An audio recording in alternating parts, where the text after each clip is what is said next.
invited the right person. We invited the right person because Achille certainly knows more people at the Graduate Center than I know at the Graduate Center. Walking down the halls with him is about a reunion with this old friend and that old friend and that old friend. So welcome to the first public event of the year, hosted by the Committee on Globalization and Social Change. And we are extremely pleased and privileged to welcome Achille Mbembe, who, as you probably know, is a professor of history and political science at the University of Witwatersrand in Johannesburg, a senior researcher at WISER, the kind of legendary and important Wits Institute for Social and Economic Research that's produced so much really interesting and innovative cross-disciplinary scholarship, as well as a regular annual visiting professor in the Romance Studies Department at Duke.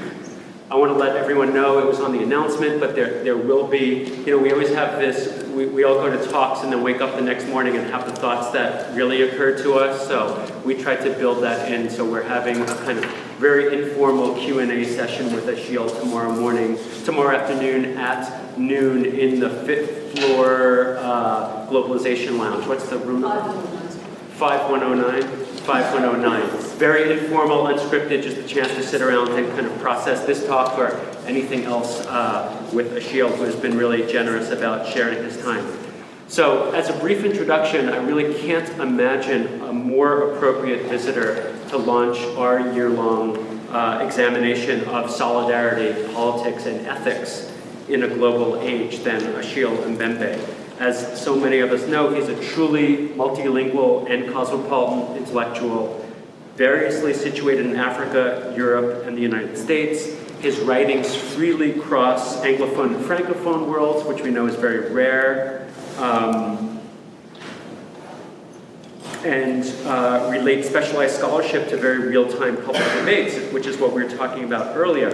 He's also a genuine public intellectual who regularly writes very timely pieces of political criticism in African and French newspapers and websites that have and are immediately disseminated very widely.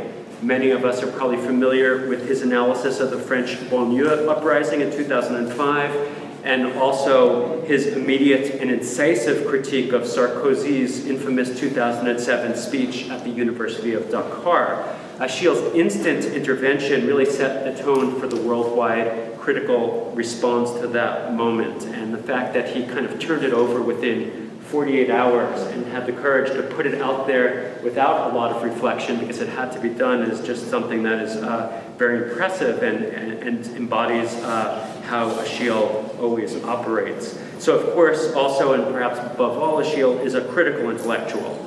He's very well known in the US for path-breaking work on forms of governance and the logics of power and the structures of authority and state semiotics in post-colonial Africa. Many of us are familiar with his important and influential conception of necropolitics, as well as his important and ongoing critique of neocolonialism, racism, and colonial nostalgie in France, in contemporary France.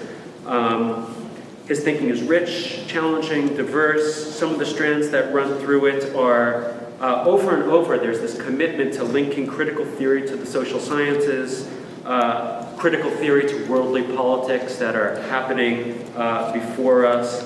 There's this persistent attention to the analytics of violence in contemporary Africa, to the underlying links between social structures and psychic structures, two conversations that are not always joined to each other. And he is always concerned with the afterlife of empire in France as a post-colony and beyond. And above all, in one of the lines from one of the pieces we read for our seminar for him, there's this attempt to, what he says, write the world from Africa and write Africa into the world. And this is especially evident in recent work he's been doing on South Africa as a scene for experiments in new forms of plural democracy. Work on Johannesburg as a modern metropolis and an exemplary site of what he's been calling Afropolitanism. This fascinating empirical work is inseparable from deep and moving reflections on seemingly abstract categories: vulnerability, sacrifice, death, ethics, hospitality, obligation and responsibility in relation to true freedom and post-racial democracy. But as soon as you start talking to Achille and talking with him and reading with him about the worlds he's talking about, these abstract categories are very concrete and immediate and lived and not abstract at all. So it's this commitment to move beyond conventional analytic and political frameworks that truly exemplifies what has been kind of an unofficial motto for our committee, which is new thinking for new times. And I think Achille really represents that. His is a singular and very courageous voice with a remarkable commitment to dialogue, reciprocity, and to our theme, solidarity. The title of his talk today is Democracy and Ethics, and the Ethics of Common Life, Notes from the South African Experience. And it is, again, my pleasure and privilege to welcome Achille Mbembe to the graduate session.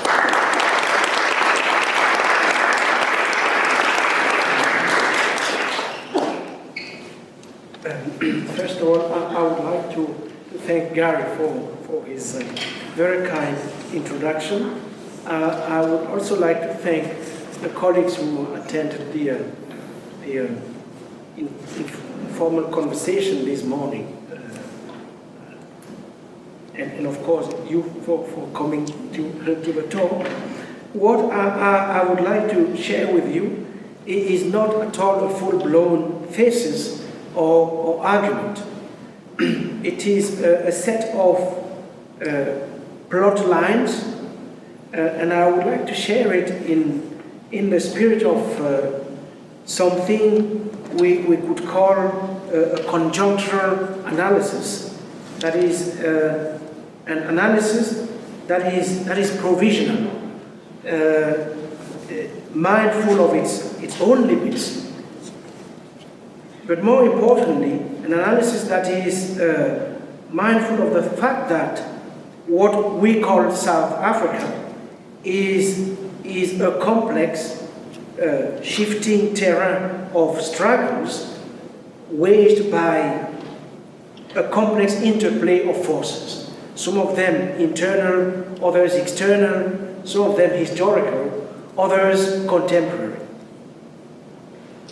So the kind of critique some of us living in South Africa now are interested in articulating is a critique that does not only aim at identifying the forces that are shaping what is going on, although this is absolutely important. It is also a critique that is preoccupied with determining the lines of possibility that might lead to different futures. Lines of possibility that might lead to different distributions of life potentialities. Since the question of the distribution of life potentialities is what the history of this place called South Africa has left us to think about as the major challenge of our times. In doing this, we are mindful of the fact that whatever is to happen will assuredly be unexpected, since unexpectedness is surely the essential quality of the future and of every future. So that's the first move, to just put some kind of context to what I'm going to say in a few minutes. The second contextual element has to do with the fact that after a decade of, I hope there are not many South Africans here, but after, I understand that this is being taped, so it doesn't really matter. After a decade of complacency and self-congratulatory gestures, South Africa is gradually coming to a quadruple realization that is exacting a heavy toll on its psyche and that is displacing in a fundamental way what we used to take to be politics, the politics of culture or the politics of democracy. First is the realization that South Africa is an ordinary country. And it's a big, big event. This realization that what we are dealing with here is but an ordinary country. The rediscovery of ordinariness as the lieu, meaning the site from which a new imagination of the nation and of democracy has to take place. That democracy won't take roots in this place if it doesn't embrace fully and consciously the everyday and the ordinary as its privileged place of manifestation. Ordinariness, too, of this place that has for so long defined itself in the language or even the theology of exceptionalism. Exceptionalism, election, and the miraculous. So what I'm saying is that the set of reflections or plot lines I'm going to share with you, I'm sharing them at a time when in South African politics and culture, we are witnessing the end of the miraculous. Second is the realization that what was hailed in the 90s, indeed, as the South African miracle, can, with the hindsight of time and distance, now be properly characterized as a stalemate.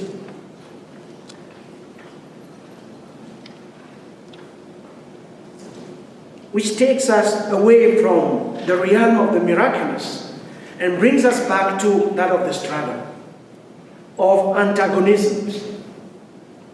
Indeed, one of the main tensions within South African politics and culture today is the realization that there is something unresolved in the constitutional democratic settlement that suspended the insurrection in 1994, but did not erase apartheid once for all from the social, economic, and mental landscape. And I would like to insist on that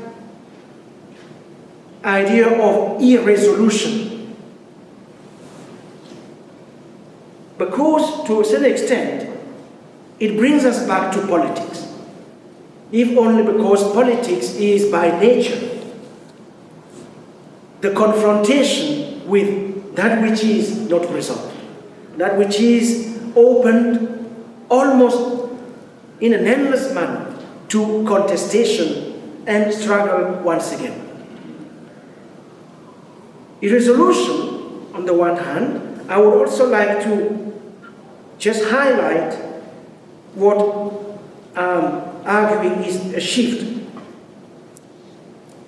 from insurrection to institutionalization and back to insurrection. How is it that after a period of institutionalization, we can bring back the insurrectionary as a fundamental dimension once again of what it is to engage with the political. The political, for it to have a meaning, or one of its meanings, is the insurrectionary. There is no political without that insurrectionary dimension. So, how to hold together the insurrectionary and the institutional? The insurrectionary involving not simply revolts, and there are many of them going on in South Africa right now, most of them articulated around what is called service delivery, and we'll come back to that idea of service delivery later on. The insurrectionary involving not simply strikes, and there are many, many strikes going on a regular basis, some of them truly violent strikes, the insurrectionary, not only in terms of demonstrations, but also in terms of the element within such events that serves to suspend, to neutralize, to break with instituted relations, the element that opens up new aporias for responsibility. So in fact, for each of the historical protagonists in the South African drama, it appears very clearly today that the negotiated settlement of 1994 resulted in no final victory and no crippling defeat. Nobody won entirely, but nobody was defeated once for all. Rather, the country was ushered in an historical interval, and 17 years later, it is still caught between an intractable present and an irrecoverable past, between things that are no longer and things that are not yet. And this is the stalemate many would now like to puncture. The problem is that many of those who would like to puncture this stalemate are, whether it's a problem or not, we'll see, but the fact is that those who really want to puncture this stalemate, most of them come from, I don't know how many of you have been following South African politics. It's the ANC Youth League, it's Malema, it's a kind of populism that in fact is in itself very conservative and reactionary.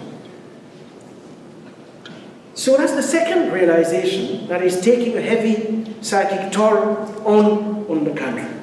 Third is the realization that after 17 years of ANC rule, the present, especially for the black poor, did not have to be the way it is right now. It didn't have to be what it is. And fourth is the realization that after 17 years of ANC rule, the future could be some way other than where it appears to be heading, although nobody knows exactly where it is actually heading. So, this is somewhat, I could give you many more, but the context, the background to a set of observations I am going to make now.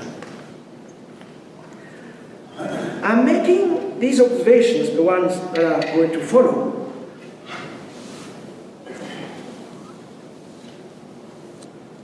in the full knowledge that during the last quarter of the 20th century, we have witnessed the development of modes of ethical reasoning, which dealt with the difficult question of what is the human, or what remains of the human in an age of violence and disasters, in an age of fear and torture, in an age of terror and vulnerability.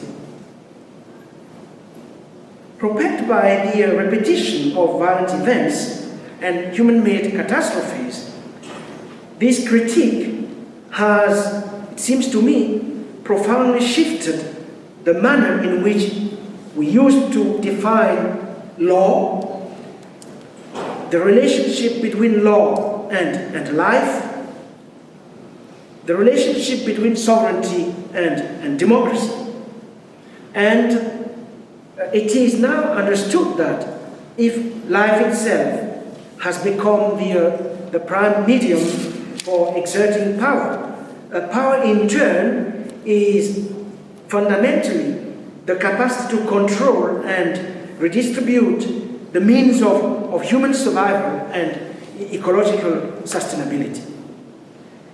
Now, the renewed drive to expand our definition of the human and to reimagine democracy as a community of life life itself understood as a relentlessly regenerative force and possibility, this drive has coincided with our disjointed world experiencing radical uncertainty. This sense of uncertainty particularly affects three domains of social life. One, the nature of historical praxis.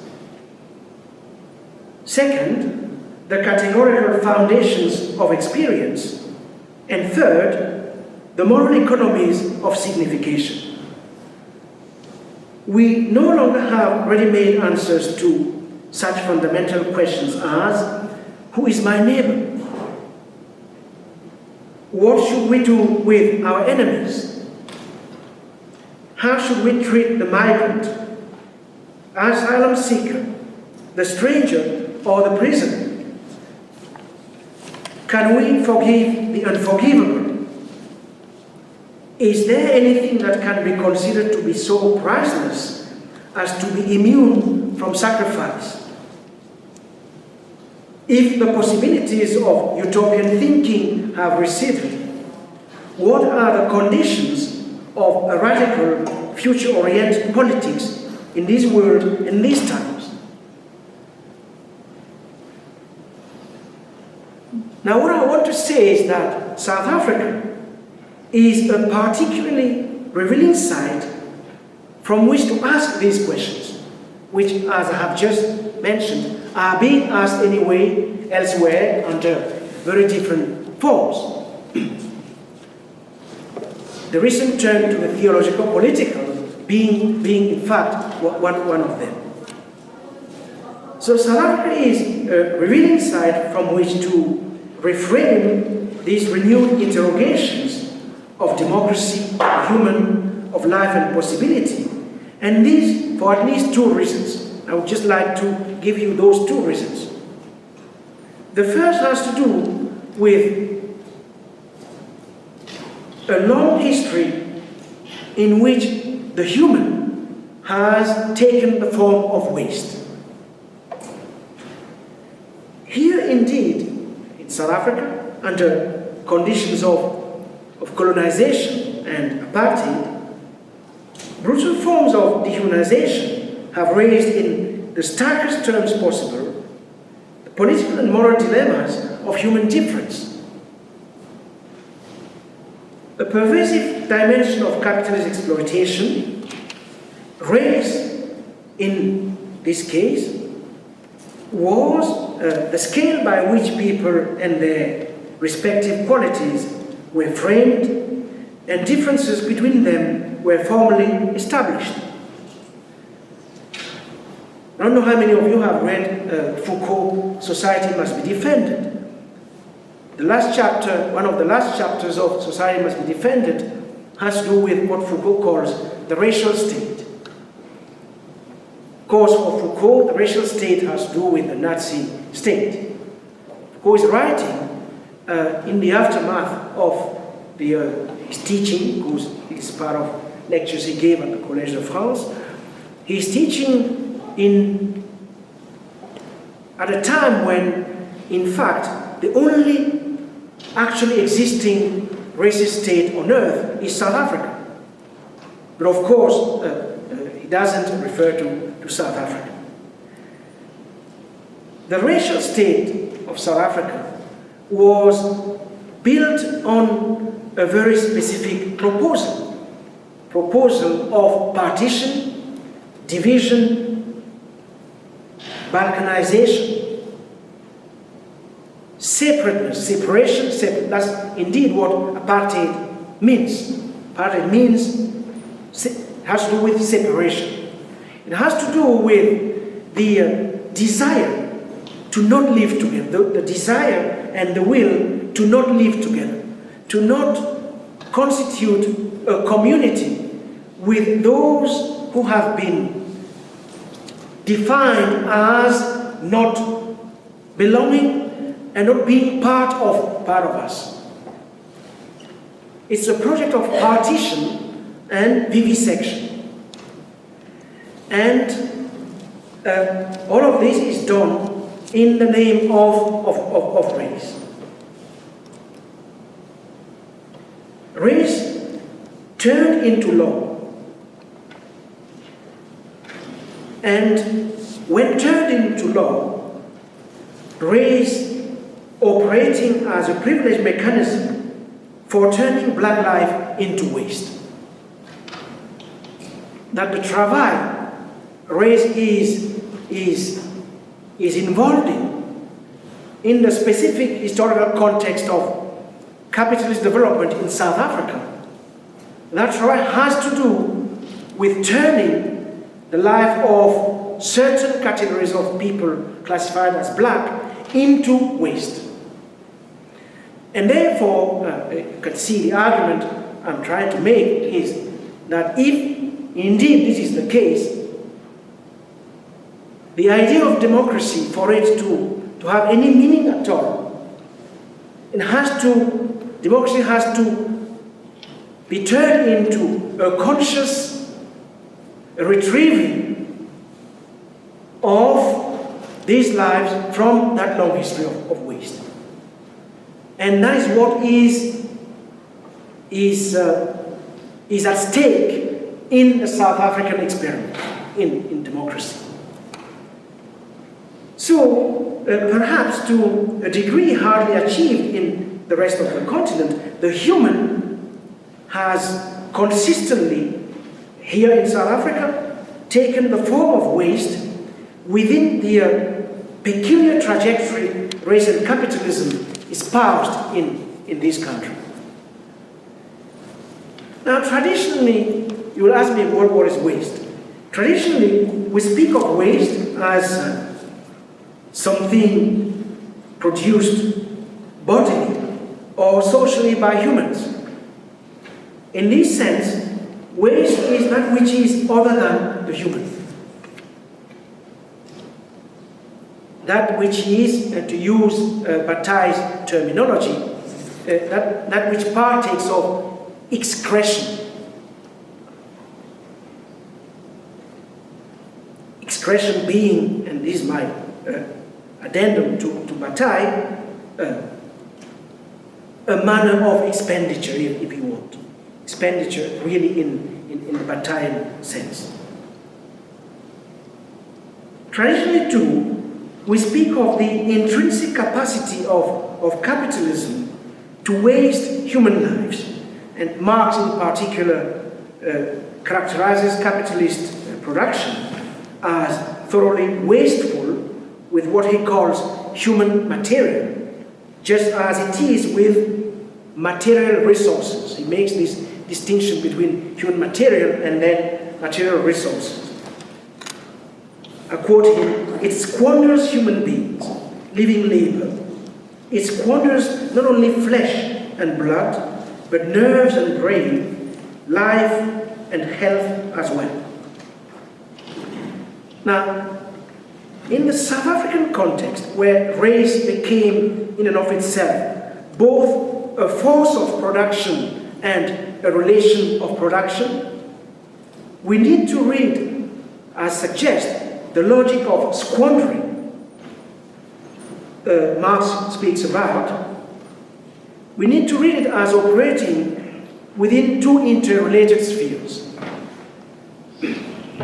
First of all, in the market sphere, where as a potential and actual commodity, black labor is not only needed, it is also valued for its industrial utility. So we have to read the squandering at that level. We also have to read it in the biopolitical sphere, where black life is constantly depreciated, its value dissipated and wasted. The assumption being that wasting it is necessary. Wasting it is a sacrifice, to be sure, but it is a necessary sacrifice, a sacrifice that could be redeemed because it serves as the foundation of civilization. In other words, indispensable in the market sphere such a life is expendable in the biopolitical sphere, race operating in both spheres as a vehicle for specific logics of distribution of death. So it seems to me that we have to expand Marx and the whole idea of waste and squandering along many different lines, but these two seem to me to bear very directly to the problematic of democracy in South Africa right now. Today, questions concerning the place of race in capitalism and capitalism's intrinsic capacity to generate the human as waste are being raised anew at a time when radical shifts can be observed in the way neoliberalism operates. In many places, if I'm to get out of South Africa for a second and consider the rest of the continent briefly, in many places the continent is witnessing the consolidation of rapacious and predatory modes of wealth extraction. A new scramble for Africa is underway. Many of the investments currently being made flirt with forms of deregulation that pave the way for criminal economic transactions, trade in blood diamonds, contraband substances, protected species, toxic dumping, etc. Privatization is being carried out in the midst of acute levels of material deprivation. And both the logic of privatization and that of extraction are underpinned and buttressed by various processes of militarization. In order to raise profitability levels, capital and power basically manufacture wars and disasters, feeding off situations of extremity, which then allow for indirect forms of private government, of which humanitarian interventions are but the most visible. And where access to wage labor is still a remote possibility, it is more and more embedded in a logic of disposability.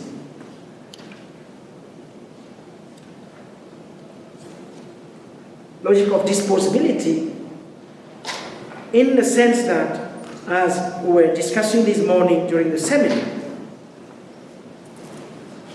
in the sense that for many, the problem today is to not be exploited. It is no longer to be exploited, it is to not be able to be exploited. So that's the first reason, let's say, why it seems to me South Africa is a revealing site for posing in a different way, which for me is a radical way, the question of democracy and the question of the human.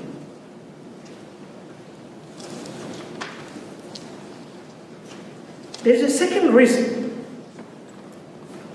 which is that with the end of apartheid, South Africa was confronted with the urgency of engaging in affirmative politics,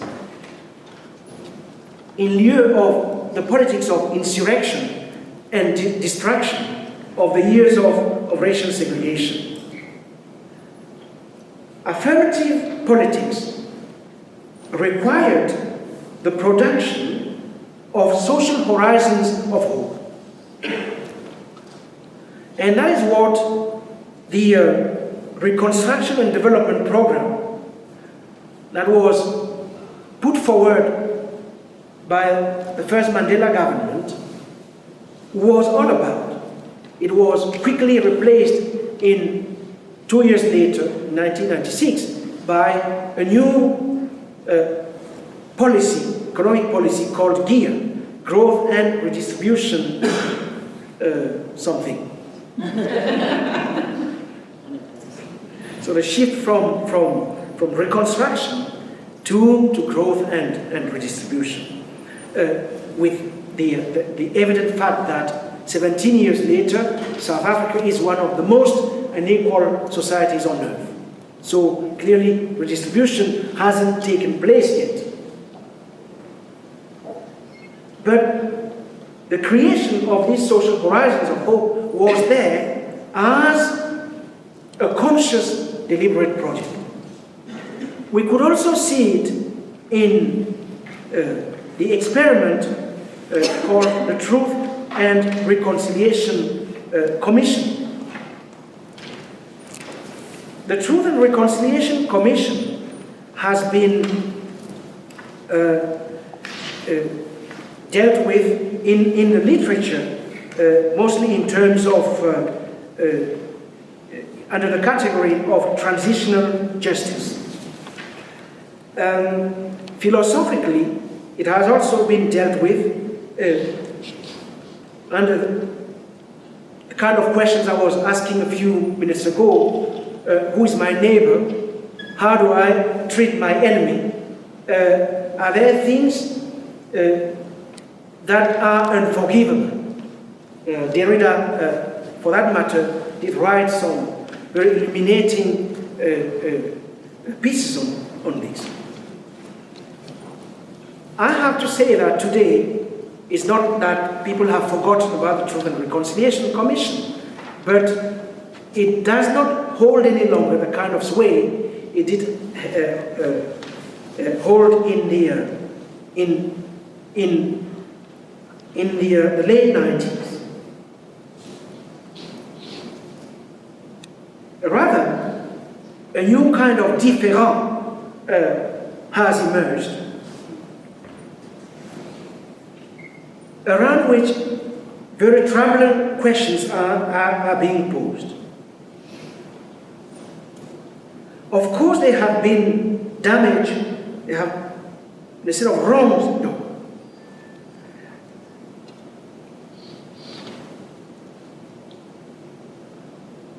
But what if, as many people do find out today, say to what extent this damage has been accompanied by the loss of the means to prove the damage? What happens when not only damage has taken place, but it has been accompanied by the loss of the means to prove that it has taken place? The loss of the means to testify to the damage. What happens to the demand for justice under such circumstances? Or when those means are threatened to be lost?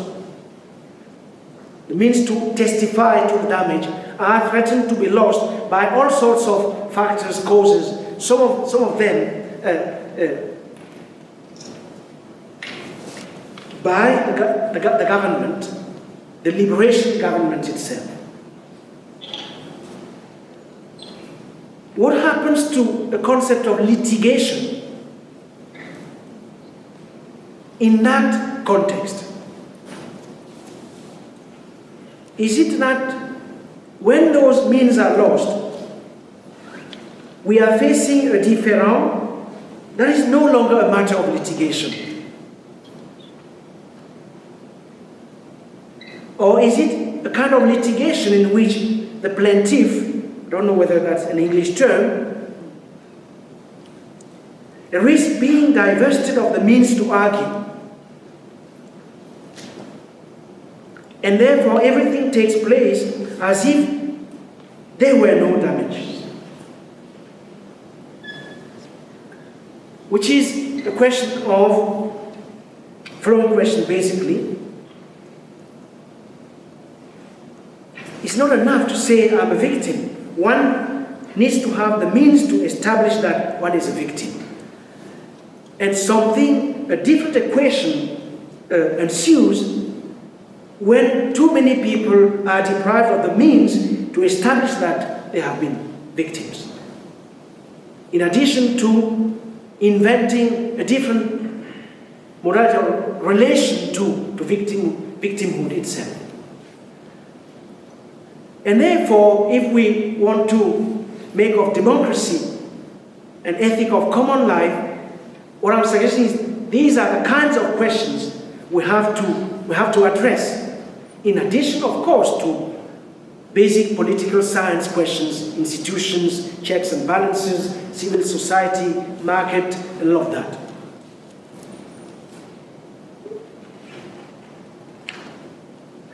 Now, let me, I told you that I didn't have an argument, I just had plot lines, I think that's what I call them. So let me just end with a few additional plot lines.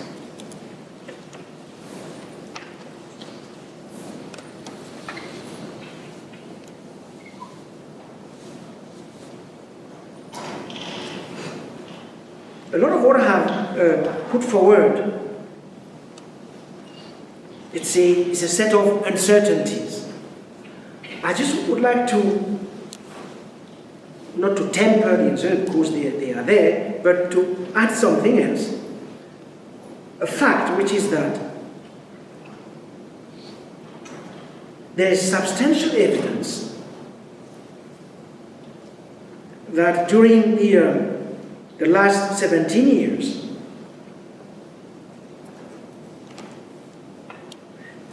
South Africa has engaged in the dismantling of a racial mode of rule.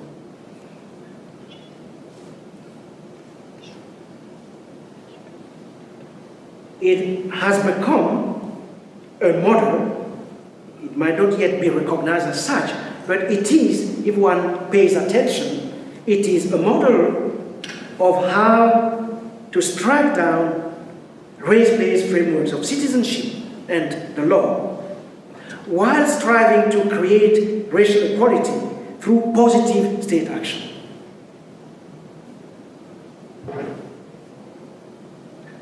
It is a very interesting example of how it is that a state can foster a normative project with the aim of achieving justice through reconciliation. And these things are still important, and we have to hold on to them. To achieve equality through economic redress, although, of course, there have been a limit to the policies of economic redress, in the sense that these policies have put forward too narrow a definition of what the damage has been historically, and too unimaginative the set of policies that have aimed at redressing past inequities.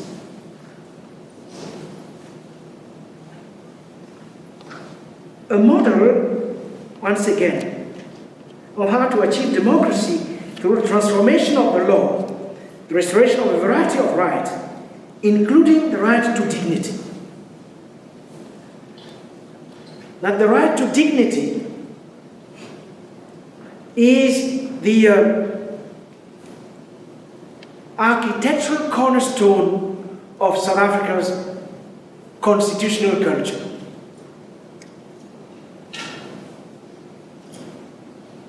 Dignity implying, of course, recognition, but dignity implying, of course, redistribution, but dignity implying, in addition to recognition and redistribution, an element of mutuality. That if there have been damage, we have been mutually damaged. And this is, by the way, it's in line with most interesting of black thought. You read Fanon, Césaire, that's what they say. You cannot be a racist who inflicts damage to another without inflicting damage to yourself. So that mutuality of damage implies mutuality in healing, if you want. And this normative project was enshrined in a utopian constitution that attempts to establish a a new relationship between law and society on the one hand, and law and life on the other, while equating democracy and the political itself with the ethical and the just. And indeed, the Constitution's underlying principle is human mutuality, which in one of the South African languages translated by Ubuntu. It promises a transcendence of the old politics of racial difference and an affirmation of a shared humanity. And underpinning the Constitution is the hope that after centuries of attempts by white power to contain blacks, South Africa could become the speech act of a certain way of being in common rather than side by side. Being in common rather than side by side at a time when globally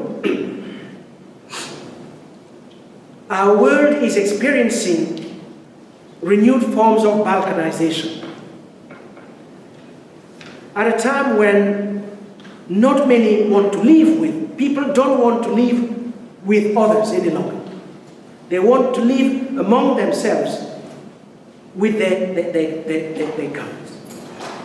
So it seems to me that this drive to rehumanize society and culture and to institutionalize a new political community that defines itself as an ethical community is something that is absolutely important for the reimagination of democracy in our times.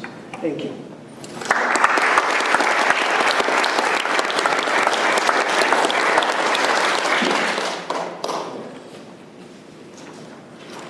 Questions? Yeah, that was fascinating, as always, Achille. One thing I'm really interested, I'd be interested to hear you reflect on, is, I mean, you talk very interestingly about this normative project, this project of dismantling the old racial state and its kind of constitutional framework and structures. But I'm just wondering what happens when at the same time you have this continuing capitalist economic system and structure, which is, busy producing all kinds of inequalities, which is busy defining people as waste. I mean, that's central, as you made the point, to central to that capitalist project. And it seems that one of the things that's happened is that now some of those people who were formerly defined as waste, as people who could not sort of ascend to the heights of that capitalist economy, now can. That the kind of principles of exclusion and exclusion and inclusion are not simply race. It's other things are coming in. So I just wonder what this means for that kind of normative project that you're talking about.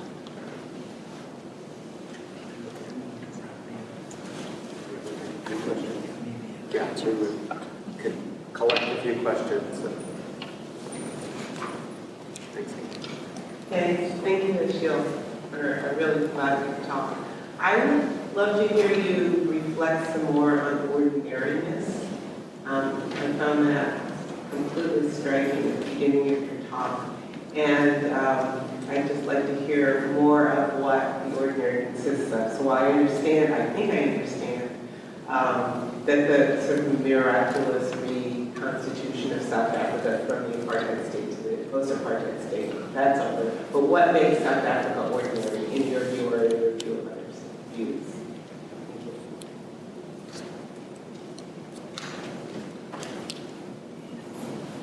Just to echo, thank you for this talk.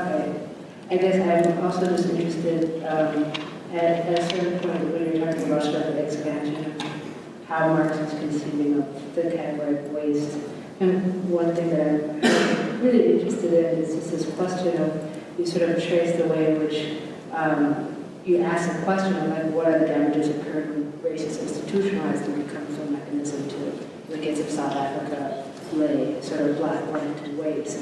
And this becomes a question not primarily of economic injustice, but also political injustice. What does that mean in terms of the sort of disenfranchisement? So this question of both economic and political disenfranchising, and so then what would a project of reclamation mean? You sort of talk about this sort of inability to prove, inability to offer evidence, and so often it's an ability to offer the evidence of the economic devastation, but not the political devastation. So just sort of a little bit, I would be really interested to hear a little bit more about sort of, you had mentioned this touchstone of expanding Marxist category of waste, and just sort of how you're thinking about the conception of political and economic sort of freedom or citizenship. We'll start there. Okay.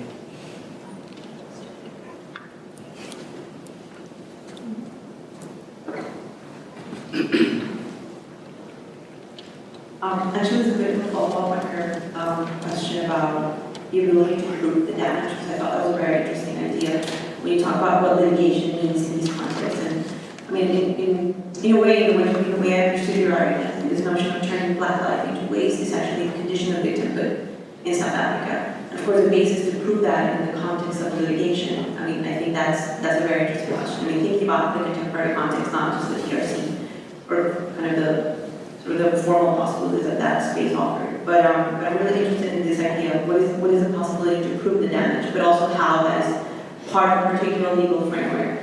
And one of the things that I heard you saying at the end, but I would appreciate if you could elaborate a little bit more on that, is how reinventing or rethinking democracy, given that it's also rethinking humanity, also implies changing this notion that victimhood has to be proved, or has to be an object of that type, has to be an object of litigation, or has to be proved in that context. So I'm interested in your thoughts on that idea of proving damage and the laws that needs to prove that damage.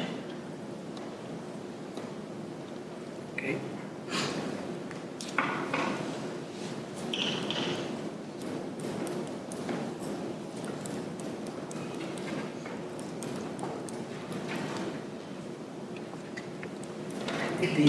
The first Kate question.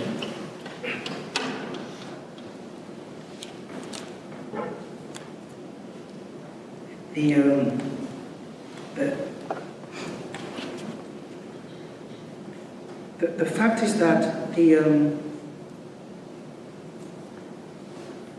logic of production of the human as waste hasn't stopped with the end of apartheid. I mean, that's the brutal fact we are facing. The idea was that with the end of apartheid, that logic would be disrupted. That's what liberation, the idea of liberation, that is what it meant. That for once, black people's lives would not be wasted. It would be cared for, it would be nurtured in such a way that it achieves all its potentialities. And that in that process, they would be able to take care of themselves.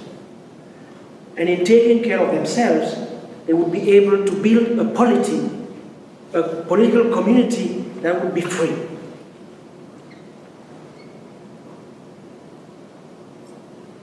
When you read the archive of the struggle, that is what the concept of liberation, that is what it means. So the brutal fact is that from that point of view, the logic of waste has not been stopped. And in fact, it has intensified. I could back it up with empirical data. rates of unemployment, levels of poverty. It doesn't mean that nothing has been done. I mean, some things have been done by the state. Houses have been built, more than 1 million houses, clean water, the basic essentials for the maintenance of life, some of it is indeed, but it's not enough in view of the magnitude of the needs. And all of this is happening, as Kate is suggesting, within a system, as we intimated, the logic of which is in fact, I mean, it relies on the production of waste. So one would say, unless we exit from capitalism, maybe we will not be able to create the enabling conditions for stopping this logic. Unfortunately, or however you want to take it, South Africa is not about to exit from capitalism.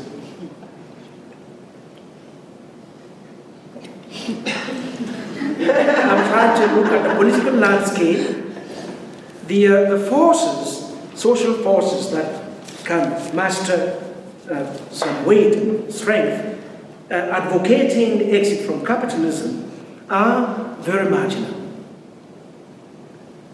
What I see, as a colleague was suggesting, putting it so nicely this morning, is that people are working in the interstices of capitalism with a variety of results. That working within the interstices of capitalism has become the dominant way of social agency among a number of social movements in any case. Does this mean that the scope for truly radical politics is not there? I think it is there. I think, for instance, we need to rethink what we mean by work.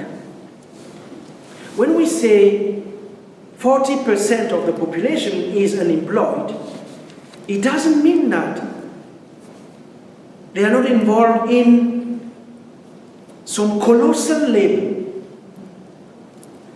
to be able to make it from today to tomorrow. That the immensity of the labor involved for individuals to make it from today to tomorrow is something we have to take seriously.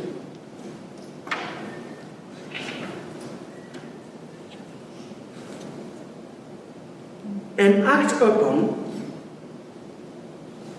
in a way that the other thing is a serious, deep reflection, a set of practices around the question of time, work and time. Time in the sense that, I mean, that might sound somewhat abstract, but it's not at all. Time in the sense, as I have just said, that people's temporal horizon, especially poor people's temporal horizon. And when we say poor people, we mean a huge amount of people. We're not talking of marginal demographics. Temporal horizon, imprisoned in the instant. That everything conspires, quote unquote, to imprison the sense of time in the instant. Advertisement, modes of consumption, all of that. But also the pragmatics of survival. And therefore the future becomes a scarce resource. And the future was the big category of the struggle. I mean, the struggle wouldn't have made any sense without some idea of the future. That the struggle was about the politics of the future. So this constriction of the future and of time as the time of risk Because if you don't take risk, you might not even make it from today to tomorrow. There's whole work that needs to be done there in order to open up some breathing space with practices which are cultural, which are economic, and so on and so on. So what I'm saying is that in order to launch the possibilities of radical politics in a context such as this, we need a huge intellectual investment. And it doesn't seem to me that intellectual investment is being made. We need to reconsider what it is that we mean by work, what we mean by labor, what is that we mean by value. All of that has to be put on the table once again. Now, the question of ordinariness, what makes South Africa ordinary?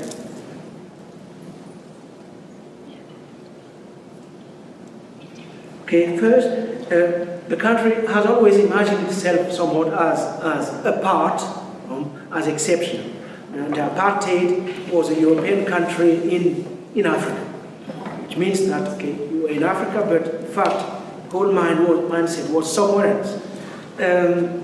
Imagined itself as in the most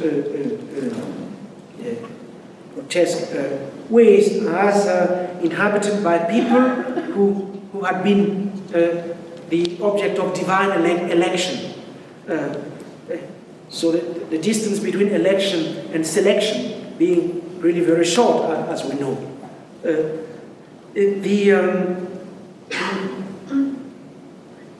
For at least 10, 12, 15 years, the country imagined its transition from a white supremacy state to a democratic state as partaking of the miraculous. That everybody expected a race war. The race war didn't happen, and that was miraculous. It imagined itself as not part of Africa, because of what the African sign means in modern consciousness, as the sign of failure, basically. And South Africa was and is still very inhabited by the specter of becoming an African country. Africa meaning, all of what you know about.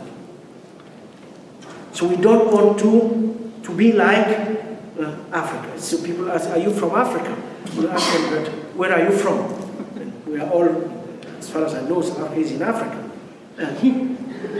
But this. So all of that is falling apart. It's not a European country. It's not at all a European country, although it has European heritage, which is becoming, quote unquote, Africanized, indigenized. It's African in its own way. So we are coming gradually to that realization that in fact there can be many versions of what Africa means. And that's actually one version of it. Nigeria is another. You might find elements of Nigeria in Johannesburg, but Johannesburg is not Lagos. So we are coming gradually to those kinds of, let's say, disentanglements and entanglements. But the ordinariness thing,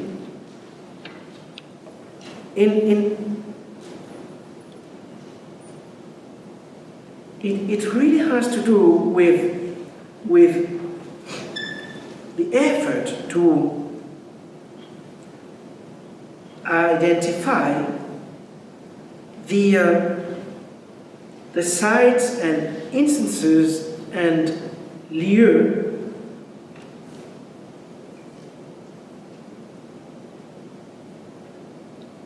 of articulation of the idea of democracy. The idea of democracy is divorced from the demand, for instance, for housing, the demand for decent toilets, the demand for jobs. All these activities without which daily existence is made impossible, then it won't mean anything. It won't mean anything at all. And what is interesting is that most of those struggles around ordinariness, those political struggles around ordinariness, most of them end up in courts. They end up with the Constitutional Court.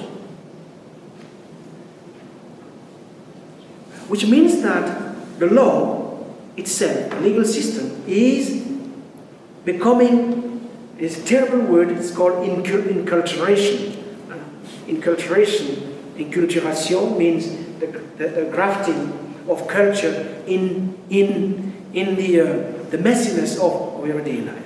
So democracy has to spring out of that, and it has to be grafted into that. It has to embrace that language, while propelling it to a horizon that frees people from the captivity in the present. A captivity in the present, unfortunately, the whole capitalist logic is only reinforcing. The disenfranchisement, question on disenfranchisement.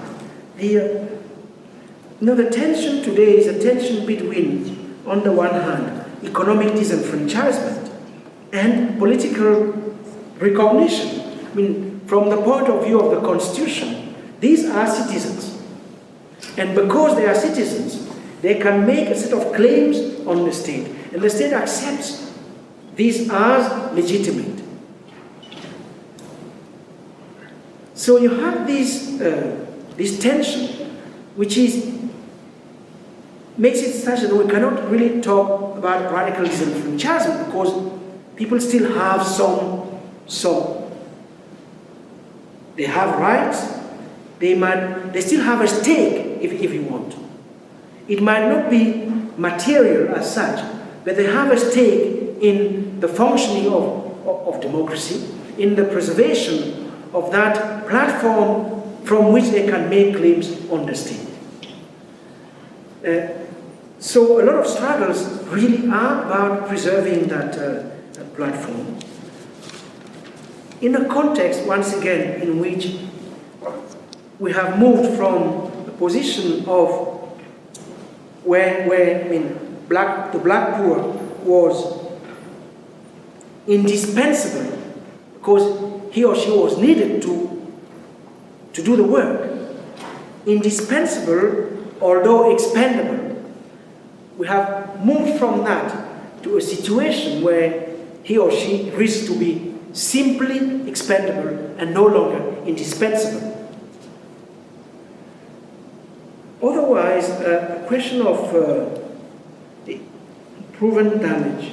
Look, I can't say that I have thought that much about it. It came as I was thinking, so maybe it's a point we will have to take up altogether.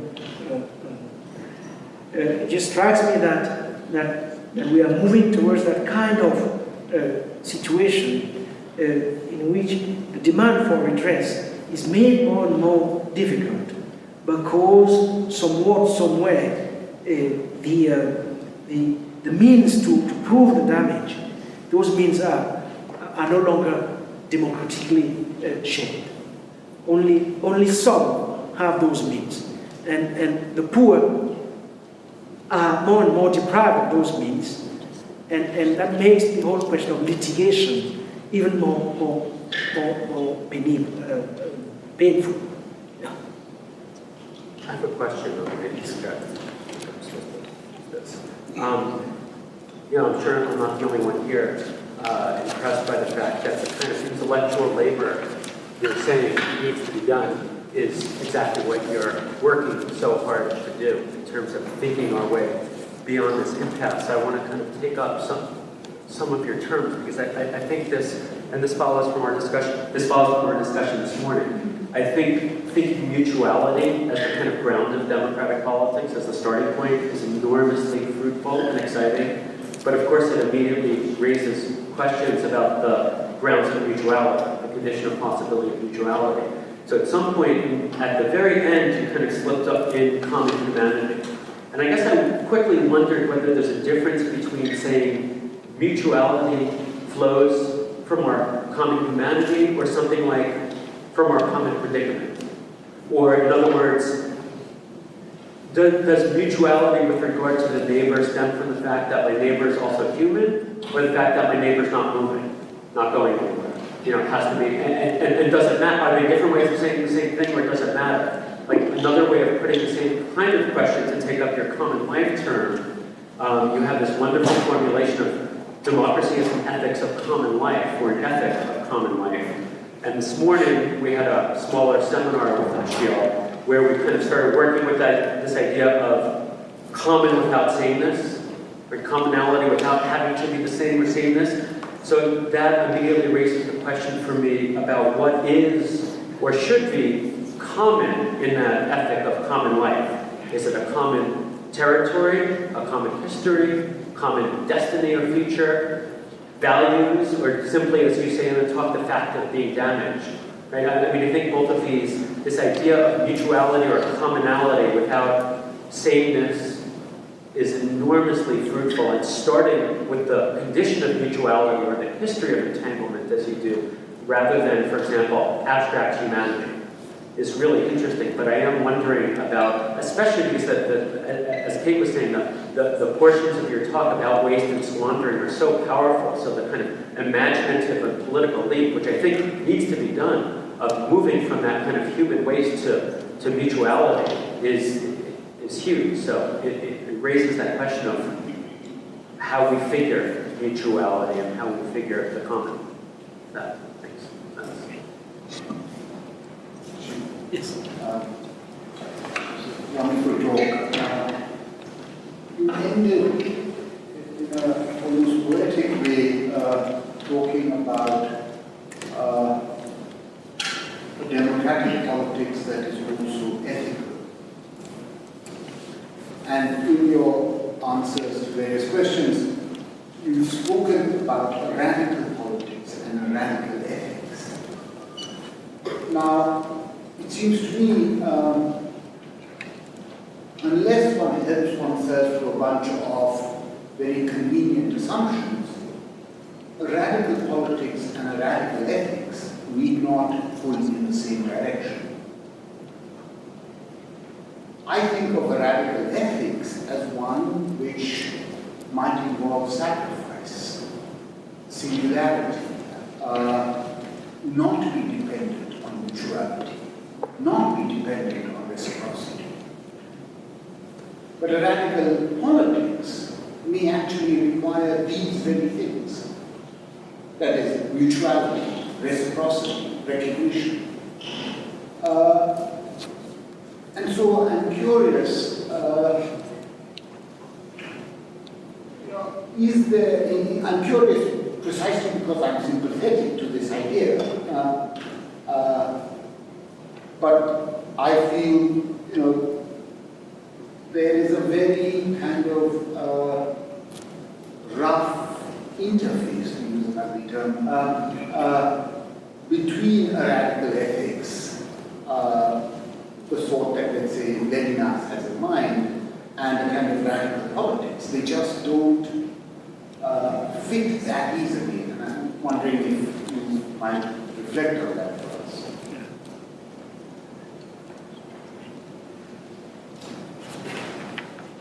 Thank you for the talk. Very nice to see you again. My question is connected to, I guess, both comments. You discussed the relationship of dignity and recognition. And immediately in my head, I was thinking recognition as what? Recognition as human recognition based on what criteria? Sameness or some form of difference, and even that particular recognition itself can be unpacked and it's problematic sometimes. So I wonder if you can talk about that a little more.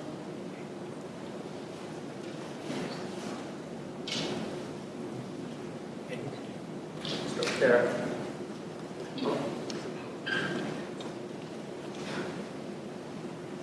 I have a very, very good question regarding the saying of waste. If at all you read or were influenced by Papa Diop's Latin series of Susan, a question. I want to pick up on your saying that,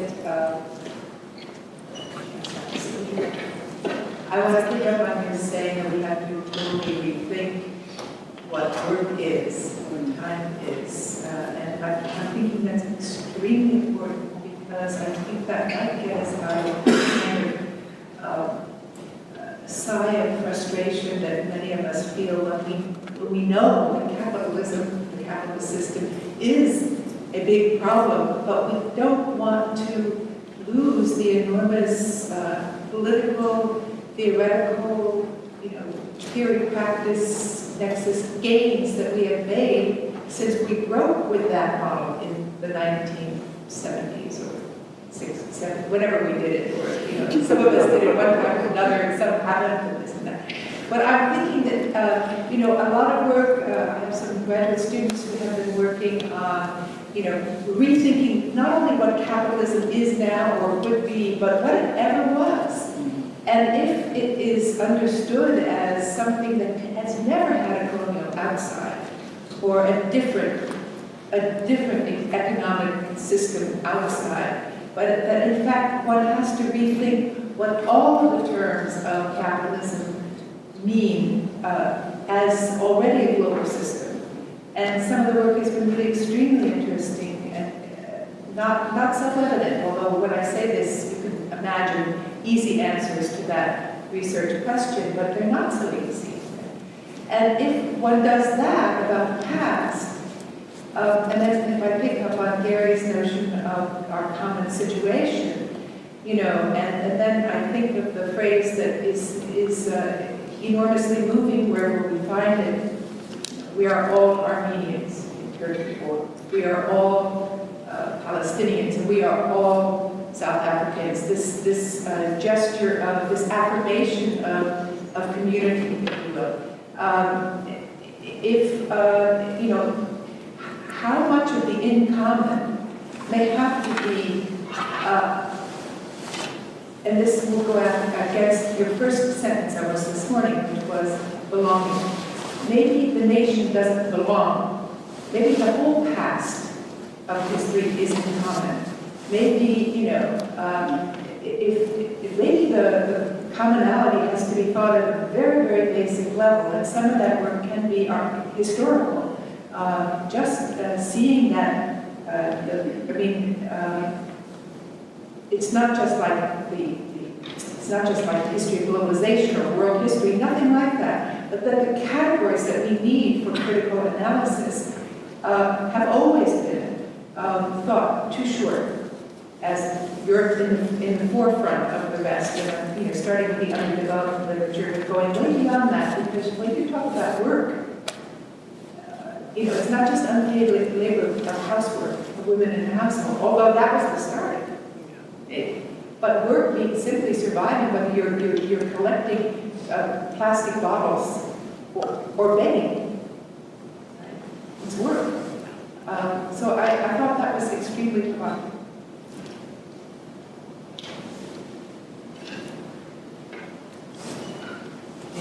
It is work. And especially in a place like Johannesburg where I live,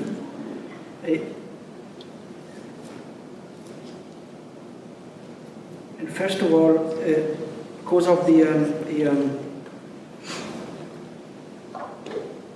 historically segregated nature of the city, the poor usually doesn't live in the city. Or if he or she lives in the city,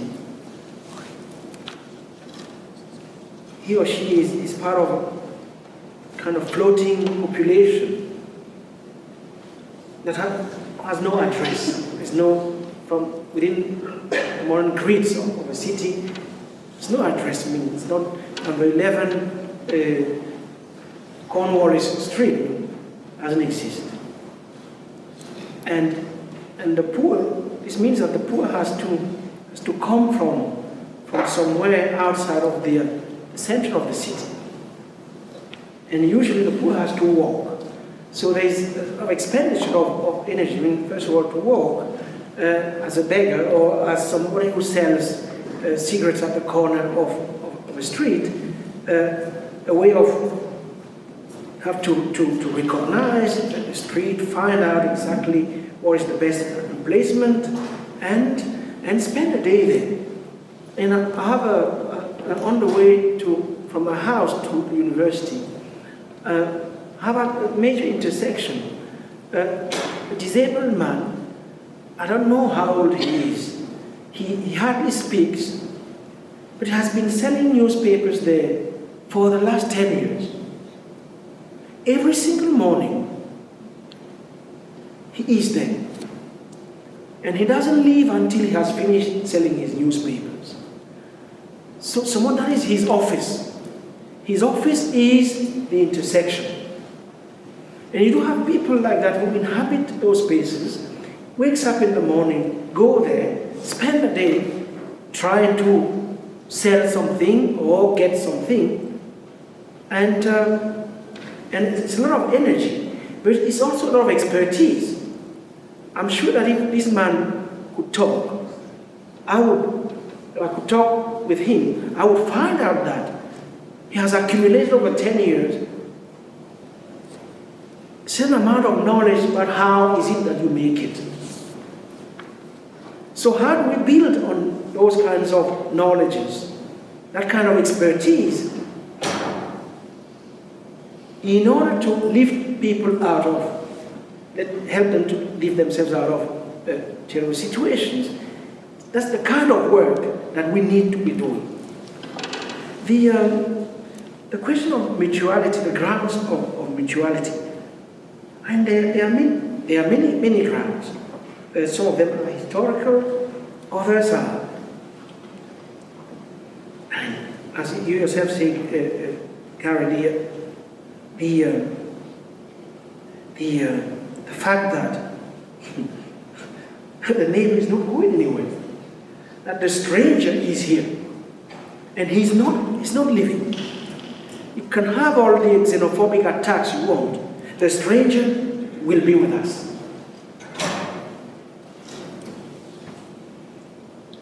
You can deport as many people as you want.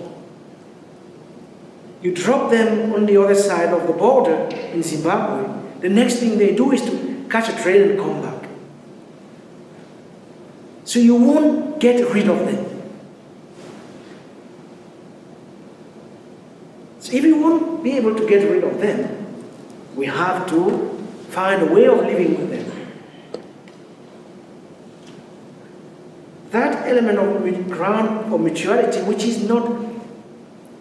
doesn't come from any altruistic motive, but comes just from a practical realization of the fact that this is what it is. This is what it is, and if one wants to expand it, what it means is that we have to share. We have somewhat to share. And we have to share as fairly as possible. So the question of sharing right now in South African political discourse and struggle is absolutely central. The question of fair share. Fair share not as an act of generosity or charity, but as a right. Right that is linked to the question of habitation. If I inhabit the place, I am entitled to a fair share. And I will make it sure that I have that fair share. So you have a whole set of struggles around that question of sharing, which, by the way, is a very, let me go into essentialism, is a very African problem. I mean, the question of commensality. That in fact, the individual, if such a term has any meaning at all, or for that, let's forget about the individual, the human person, that personhood is constituted through acts of commensality, that you share food around the same table. So there's a lot that can be mined from those vernacular concepts which are underpinning a whole set of practices and demands as they are emerging in the public sphere. So that reality of entanglement, I think, is a major ground for. Let's not even talk about the fact that we're all humans in the West. Let's just be practical. So that's one thing. Now, Uday is absolutely right. That radical politics and radical ethics, I think you're right to say that there is an interface here, but it's a rough one. It's a rough interface. In the South African political archive, the two things, there have been moments when the two things have been brought together. I see it, for instance, if one reads Mandela's autobiography, Long Walk to Freedom. It's very clear the extent to which radical politics, for it to have a meaning at all, or for it to be successful, it has to be grounded on some kind of radical ethics. Or if not radical ethics, at least a form of sacrifice that is, one has to be opened up to the possibility of one's own death. And that's what Mandela says, for instance, at the dock, when he says, I have done this, this, and that. If needs be, I'm ready. So that a certain kind of radical ethics and radical politics is in fact propedeutic. It's a pedagogy, initiation to assume one's death, the confrontation with the absolute master. That if you are not able to contemplate your own death consciously, awake, day and night, forget about radical politics. Just forget about it. So you see it in the works of Mandela, in Fanon, like that. Now if you escape death, not because you are running away, but of course you don't want to expose yourself to unnecessary death. I mean, if you can understand what I mean. If you escape it, a certain ethics of asceticism is absolutely necessary. I mean, it's not like Zuma. Many wives, I mean, you love crocodile shoes, and then you wear Armani suits, and then you drink black label whiskey. No. It's not the kind of asceticism Mandela thinks is important for radical politics to have a meaning. It means you have to somewhat engage in a work on the self, a care of the self, to use Foucauldian terms, which is a struggle against oneself. So it seems to me that there is an element of Gandhi here, and for very good reasons, that the ANC political ethos did indeed draw quite a lot from the Gandhian ethics. So maybe that's the rough space you are talking about, which is difficult to maintain, but right, which has to be imagined at least, scope for imagination for this to work. The other question, Susan, I agree with you, Susan. In fact, I started with that. Dignity, recognition of what? and on what criteria. In the South African case, recognition, first of all, that the person I'm dealing with is human. I mean, it's not a thing. It's not, and the black person is not a thing.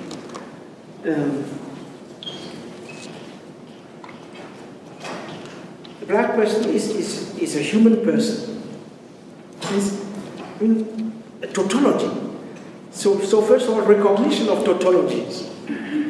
That a human being is just a human being. I mean, before a human being is even white, black, and so forth and so on. So that's the first step for recognition. Recognition of what is somewhat self-evident, but has stopped being self-evident because of a structural of blindness, of which racism, for instance, is an epistemic thing. It's a structure of blindness. Recognition, second, in the sense that if I'm addressed by that human being who is but a human being, I have to respond. And Judith Butler talks about this very in vivid terms in a piece in which she criticizes Sartre's preface to Fanon, The Rest of the Earth. Fanon shows that, in fact, in the colonial context, the prerogative of the master is what? If you talk to me, I'm not obliged to answer. I can ignore your speech. I don't have to answer. But when you speak, I have to be the object of your speech. So the colonial master is totally angry when the colonized speaks, or they speak among themselves. Oh my God, they are speaking il cause entre eux. Meaning that I'm no longer the object of their speech, or at the center of their speech. But when they talk to me, I am in no obligation whatsoever to extend recognition, meaning to listen and answer. I'm not answerable. So recognition goes hand in hand with answerability, the duty to answer, which is the beginning of accountability. So, look, we can have a whole seminar on this, so we won't do that. La Poubelle is a wonderful novel, and in fact, I mean, African novel, especially Francophone novel, is huge, it's wonderful in terms of this problematic of waste. There's a wonderful thesis to be written on the question of waste in post-colonial African novel, of which La Poubelle is but an instantiation. Thanks.